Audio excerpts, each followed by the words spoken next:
Você já parou para pensar por que algumas pessoas parecem atrair riqueza com tanta naturalidade, enquanto outras vivem anos lutando, orando e mesmo assim continuam presas na escassez? E se eu te dissesse que a diferença não está no trabalho, nem na sorte, mas em um segredo escondido nas Escrituras? Napoleon Hill, o homem que estudou os maiores milionários da história, acreditava que a Bíblia continha códigos espirituais de prosperidade, versículos que, se compreendidos com fé e ação, destravavam a abundância na vida de qualquer pessoa. E hoje você vai conhecer os 3 mais poderosos deles. O terceiro? Poucos conhecem, mas quem entende nunca mais vive da mesma forma. Vamos começar. Só um recadinho para você antes de nós continuar. Se você gosta deste assunto e ainda não é inscrito no canal, já se inscreva e deixa seu like no vídeo. Ative o sininho para receber o próximo vídeo aqui do canal. Agora vamos continuar. Napoleon Hill não era um pregador, não usava batina, não subia em púlpitos, nem decorava versículos para impressionar plateias. Mas havia algo que ele entendia profundamente, que os grandes segredos da riqueza, verdadeira, duradoura, que transforma vidas, não nasciam apenas da mente humana. Eles nasciam da consciência espiritual. Hill estudou por mais de 25 anos os homens mais ricos do mundo, e em cada um deles encontrou algo em comum, uma conexão invisível com uma fonte maior, uma força interna que guiava suas decisões, seu foco, sua fé. Foi assim que ele passou a enxergar a Bíblia não apenas como um livro religioso, mas como um manual de princípios eternos, uma bússola espiritual que, quando aplicada, alinha a mente, o coração e as mãos com as leis invisíveis da abundância. Para Hill, o que muitos chamavam de milagre era apenas a manifestação da fé bem direcionada. E quando essa fé se alinha com a ação, a prosperidade se torna inevitável. Hoje, vamos mergulhar nesses ensinamentos, explorando 3 versículos da Bíblia que, segundo os princípios de Hill, contêm as chaves para desbloquear a abundância.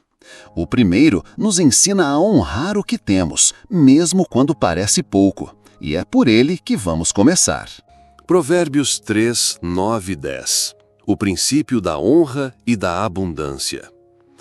Honra o Senhor com os teus bens e com as primícias de toda a tua renda, e se encherão os teus celeiros e transbordarão de vinho os teus lagares. Esse versículo pode parecer apenas uma orientação de generosidade, mas para Napoleon Hill ele revela um dos princípios mais poderosos do universo, a lei do retorno. Hill acreditava que toda a energia lançada ao mundo, seja em forma de palavras, pensamentos ou ações, retorna multiplicada. E aqui a Bíblia diz exatamente isso. Quando você honra a Deus com o que tem, com o melhor do que tem, você está ativando um ciclo espiritual de abundância. Mas o que significa honrar com os bens? Não se trata de quantidade, se trata de intenção, de reconhecer que tudo o que você tem veio de uma fonte maior e de devolver, com gratidão, uma parte daquilo que você recebeu. A maioria espera ter muito para então começar a dar, mas esse versículo é claro: honre primeiro, com as primícias, com o início, mesmo que seja pouco, mesmo que pareça insignificante. Napoleon Hill ensinava que o subconsciente é moldado por pequenos atos de fé. Cada vez que você doa, oferta ou abençoa alguém, você está dizendo para si mesmo e para o universo: eu tenho, eu confio, eu sou abundante. E isso muda tudo, porque a mente começa a trabalhar em outro nível, sai da escassez e entra na criatividade, sai do medo e entra na confiança. Esse versículo ensina que o fluxo da prosperidade não começa quando você recebe, começa quando você entrega. Quando você honra, o invisível se move, e o que antes parecia trancado se abre. Hill diria que esse é o primeiro degrau da escada espiritual da riqueza. Honrar antes de ter, agradecer antes de ver, acreditar antes de tocar. E quando você faz isso, os celeiros se enchem, não por magia, mas por princípio. Agora, prepare-se. O segundo versículo vai direto ao coração do desejo e da oração que atrai. Salmos 118, 25. O desejo ardente e a oração de poder. Salva-nos, Senhor, nós te pedimos. Dá-nos prosperidade, Senhor, nós te suplicamos. Este versículo não é uma oração educada, não é uma súplica tímida, é um clamor fervoroso, um pedido feito com todo o coração. E isso, para Napoleão Hill, tem um nome: desejo ardente. Hill sempre afirmou que nenhuma conquista acontece sem um desejo ardente, um anseio profundo, inabalável, que move a alma, queima no peito e não aceita menos do que aquilo que se busca. Muitos oram por prosperidade, mas o fazem sem paixão, sem urgência, sem fé verdadeira. Repetem palavras como se estivessem lendo um manual, esperando que algo aconteça por acaso. Mas Salmos 118, 25 nos mostra outro caminho. O salmista clama com força. Ele não apenas pede, ele suplica. Ele se entrega por inteiro na oração. Hill dizia que o universo responde à intensidade emocional. É a emoção que molda o subconsciente. É o sentimento forte que transforma um simples pedido numa convicção. E quando a convicção é profunda o suficiente, a mente começa a agir de forma diferente. As ideias vêm, as oportunidades aparecem e as portas se abrem, porque a fé está acionada. Esse versículo nos lembra de que não basta querer prosperidade. É preciso desejá-la com clareza, com fé, com todo o coração. É preciso suplicar, como quem sabe que merece, como quem entende que a prosperidade é uma extensão da própria missão. A oração de Salmos 118, 25 não é uma tentativa, é uma afirmação emocional. Hill diria: não é o quanto você quer, é o quanto você está disposto a desejar, com intensidade, fé e ação. E essa oração tem esse poder. Ela nos posiciona diante de Deus como filhos que confiam, como mentes que creem, como corações que não se contentam com uma vida mediana, porque sabem que nasceram para mais. E quando você ora assim, com desejo ardente, o céu escuta e a terra responde. Mas há algo ainda maior. O próximo versículo revela de onde vem a força para criar riqueza e por que muitos lutam em vão. Deuteronômio 8:18. A fonte da força para criar riqueza. Antes te lembrarás do Senhor teu Deus, porque é Ele o que te dá força para adquirires riquezas. Esse versículo é um divisor de águas, porque ele não fala de receber riquezas prontas. Ele fala de adquirir, de conquistar, de criar riqueza. Mas aqui está o ponto que Napoleão Hill nunca cansava de repetir. A verdadeira força para prosperar não vem de fora. Ela vem de uma fonte invisível, silenciosa, mas extremamente poderosa. E está dentro de você, quando você se conecta com o Criador. Muitos trabalham duro, estudam, tentam, se esforçam, mas continuam girando em círculos. Vivem cansados, mentalmente exaustos, porque estão tentando construir riqueza com suas próprias forças, sem se lembrar da fonte. Hill dizia que o ser humano só é criativo de verdade quando está espiritualmente alinhado, quando a mente está clara, o coração está firme e a fé está acesa. A Bíblia não diz Deus te dá a riqueza, ela diz Deus te dá a força para adquirir. Isso é poderoso.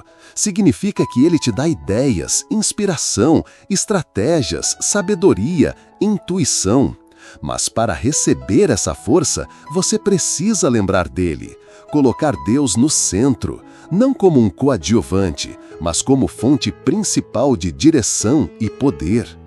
Quantas vezes você tentou abrir portas sozinho? Quantas vezes se sentiu perdido mesmo fazendo tudo certo? Talvez seja porque esqueceu da origem, esqueceu que a força vem do alto. E sem essa força, até a melhor das estratégias falha. Napoleão Hill entendia que as maiores riquezas são criadas quando mente, corpo e espírito trabalham juntos. E isso só acontece quando você reconhece a fonte e caminha com ela. Esse versículo é um lembrete e uma promessa. Se você lembrar de Deus, Ele lembrará de você e te dará não apenas a força, mas também a visão, a coragem e a energia para conquistar. Agora que você conheceu os 3 versículos, chegou a hora de conectar tudo isso e descobrir como eles se unem em um só poder espiritual de transformação. Fé, abundância e propósito alinhados. 3 versículos, 3 chaves, 3 verdades espirituais que, quando aplicadas juntas, formam um mapa da abundância real. Provérbios nos ensinou a honrar o que temos. Salmos nos mostrou como desejar com fé ardente. E Deuteronômio nos lembrou da fonte divina que nos capacita a criar. Quando você une esses 3 pilares, gratidão, desejo e alinhamento com Deus, algo extraordinário acontece. A mente se expande, o coração se firma e os caminhos que pareciam fechados começam a se abrir. Hill dizia que a fé é a única força que pode mover o mundo invisível a seu favor, e a Bíblia confirma isso o tempo todo. A abundância não começa quando você recebe, ela começa quando você acredita, quando você age como quem já tem, quando você vive como quem já foi abençoado. Você não foi criado para viver de sobras. Você não foi chamado para apenas sobreviver. Você nasceu com um propósito, e a prosperidade é uma ferramenta divina para cumpri-lo com excelência. Quando você honra, deseja e confia, você entra num estado de fluxo. A ação se torna natural, a criatividade se intensifica e o favor de Deus te acompanha. Esse é o segredo que Napoleão Hill entendeu. Riqueza é consequência, causa é consciência. E quando a consciência está alinhada com a fé, a colheita não é uma possibilidade, é uma certeza. A nova consciência de prosperidade espiritual. A verdadeira abundância não começa no bolso, ela começa na mente e floresce no espírito. Napoleão Hill passou décadas buscando respostas sobre o sucesso e terminou encontrando princípios eternos, registrados há milhares de anos nas Escrituras. Esses 3 versículos que você ouviu hoje não são promessas vazias. Eles são convites. Convites para viver de outro jeito, pensar de outro jeito, sentir e agir de outro jeito. A prosperidade não é um destino, é um reflexo da sua consciência espiritual. Se você vive em honra, com gratidão, se deseja com fé, sem hesitar, e se caminha lembrando da fonte que te fortalece, então você já não está mais correndo atrás da abundância. Ela começa a correr atrás de você. A partir de hoje, olhe para esses versículos como direções, aplique, medite, viva e observe o que acontece. Porque Deus não falha e os princípios dele não quebram.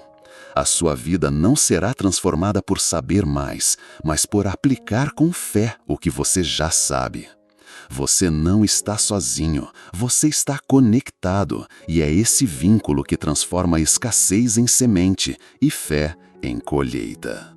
Se essa mensagem falou com você, curta este vídeo agora, se inscreva no canal e compartilhe com alguém que também precisa despertar para esse novo nível de fé e prosperidade. Não guarde essa luz só para você. Lembre-se, quando você abençoa, você também é abençoado. E se quiser continuar aprendendo como unir sabedoria espiritual com os princípios da mente, acompanhe os próximos vídeos. A fé é o primeiro passo, a ação é o segundo, a colheita é apenas o resultado. Você foi chamado para mais e o seu tempo é agora.